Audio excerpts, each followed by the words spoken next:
Praise the Lord. 24-ാം സങ്കീർത്തനം 7-ാം വാക്യം. വാതിലുകളെ നിങ്ങളുടെ തലകളെ ഉയർത്തുവീൻ, പണ്ടേയുള്ള കതകുകളെ ഉയർന്നിരിപ്പീൻ.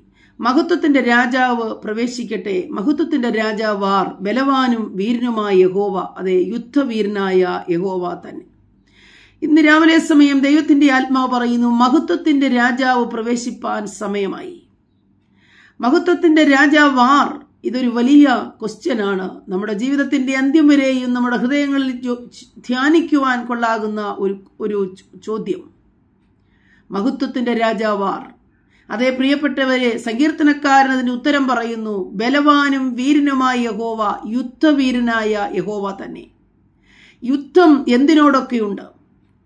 ഒരിക്കൽ കർത്താവായ യേശുക്രിസ്തു ഈ താണ ലോകത്തിലേക്ക് ഇറങ്ങി വന്നപ്പോൾ ലോകത്തോട്, പിശാചിനോട്, രോഗത്തോട്, ഭൂതത്തോട്, മരണത്തോട് തുടങ്ങിയ സകലത്തിന്മേലും ജയം വരിച്ച കർത്താവാണ്.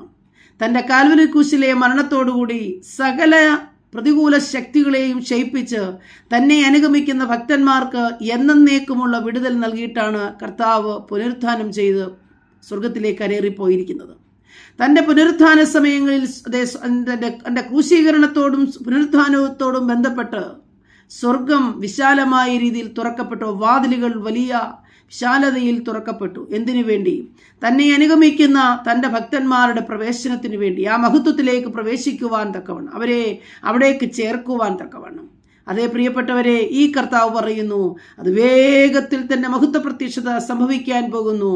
തന്നെ അനുഗമിക്കുന്ന, തൻ്റെ കൽപ്പനകളെ പ്രമാണിക്കുന്ന, തനിക്കായി ജീവിക്കുന്ന സകല ഭക്തന്മാരെയും ചേർക്കുവാൻ അവൻ ഇതാ വരുന്നു. അതുകൊണ്ട് വാതിലുകളെ നിങ്ങളുടെ തലകളെ ഉയർത്തുവീൻ, പണ്ടേയുള്ള കതകുകളെ ഉയർന്നിരിപ്പീൻ, മഹത്വത്തിന്റെ രാജാവ് പ്രവേശിക്കട്ടെ. പ്രിയപ്പെട്ടവരെ, ഇന്നുവരെയും ഈ മഹത്വത്തിന്റെ രാജാവ് നമ്മുടെ ഉള്ളിൽ പ്രവേശിക്കപ്പെട്ടിട്ടില്ല എങ്കിൽ, ഉള്ളിൽ മഹത്വത്തിന്റെ രാജാവ് പ്രവേശിക്കാത്ത ഒരുവനും നിത്യത എന്ന മഹാ അനുഭവത്തിലേക്ക്, ആ മഹത്വത്തിലേക്ക് പ്രവേശിപ്പാൻ കഴിയുകയില്ല. കർത്താവായ യേശു ക്രിസ്തുവിന്റെ പുനരാഗമനത്തിൽ എടുക്കപ്പെടുവാൻ കഴിയുകയില്ല. ഇന്ന് രാവിലെ ദൈവസന്നിധിയിൽ, അതെ, നമ്മുടെ സകല പ്രതികൂലങ്ങളോടും പ്രതിസന്ധികളോടും യുദ്ധം ചെയ്യുവാൻ സർവ്വസൈന്യാധിപനായ കർത്താവ് നമുക്ക് വേണ്ടിയുണ്ട്. ആ കർത്താവിൽ വിശ്വസിക്കുന്നുവെങ്കിൽ ഇന്ന് രാവിലെ പറയുന്നു, അവൻ വീരനാം ദൈവമാണ്, യുദ്ധവീരനായ യഹോവയാണ്. അവനാണ് മഹത്വത്തിന്റെ രാജാവ്. ആ രാജാവിൽ വിശ്വസിക്കുക, ആ രാജാവിൽ ആശ്രയിക്കുക. ആ രാജാവ് തന്നെ നമ്മുടെ എപ്പോഴത്തെയും ധ്യാന വിഷയമായി മാറട്ടെ. ആ രാജാവിൽ ആശ്രയിക്കുന്നുവെങ്കിൽ ആ മഹത്വത്തിലേക്ക് നമ്മെ അവൻ കൈക്കൊള്ളുവാൻ ഇടയായിത്തീരും. ദൈവം നമ്മെ അനുഗ്രഹിക്കട്ടെ.